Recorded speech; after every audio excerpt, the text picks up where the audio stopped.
So let's get started by throwing a few glugs of vegetable oil in the bottom of a Dutch oven over medium-high heat.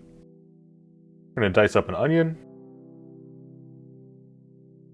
and dump that on in, and go ahead and sweat that until it starts to become translucent. Next, I'm going to smash 4 or 5 cloves of garlic. No need to be perfect with this because it's going to break down in the stew, so I'm using my trusty garlic smasher.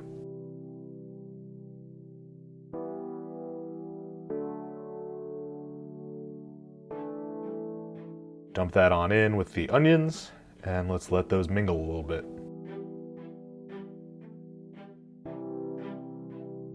Now for the beef part of the stew, I've got some beef shanks, and I'm just going to remove the central bone here. It's hanging on loosely anyway, but don't worry, I'm not going to chuck that away. We're going to throw that in a little bit later.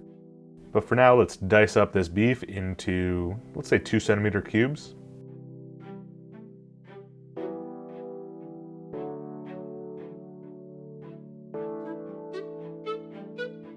Throw that on in, and let's get some color on it.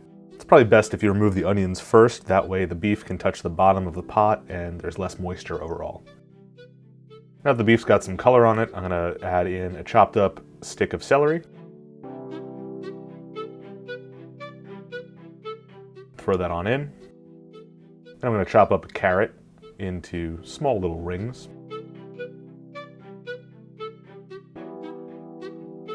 Give that a good stir.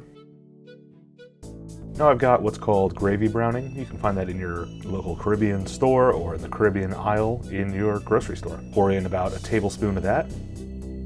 Next I've got 3 habanero peppers. The recipe calls for Scotch bonnets, so use those if you can source them, but habaneros have the same amount of heat and a similar flavor, so feel free to use these instead. I'm going to wear a rubber glove while mincing these up so I don't end up with chili oil in my eye later on.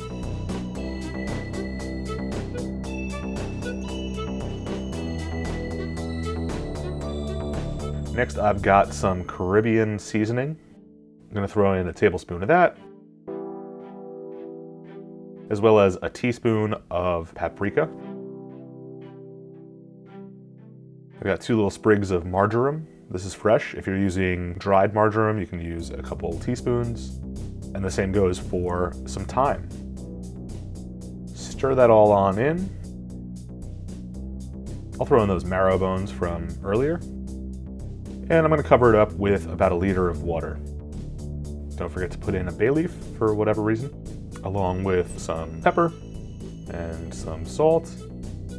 Now we can cover this up for a solid 40 minutes to an hour, as long as you want to go on this. It's a stew after all. Once that time is up, you can see that it's reduced quite a bit and thickened up a little bit. To thicken it further and make it more stew-like, I've got a couple tablespoons of flour and a couple tablespoons of melted butter that I'm just going to mix together. It's interesting. It's sort of like a reverse of a roux. Instead of adding it at the beginning of a stew, you're adding it at the end. But overall, this should thicken up the stew a little bit and add a little bit of buttery richness to it as well.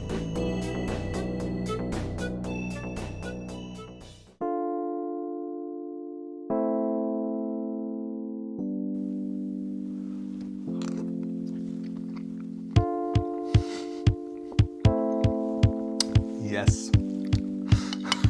Bold, it's rich, it's got some spice, it's got some tang, which I guess that comes from the Caribbean seasoning, I'm not sure, but it definitely helps balance things out, and I love this dish, and I plan on making it again in the future, and I hope that you do too.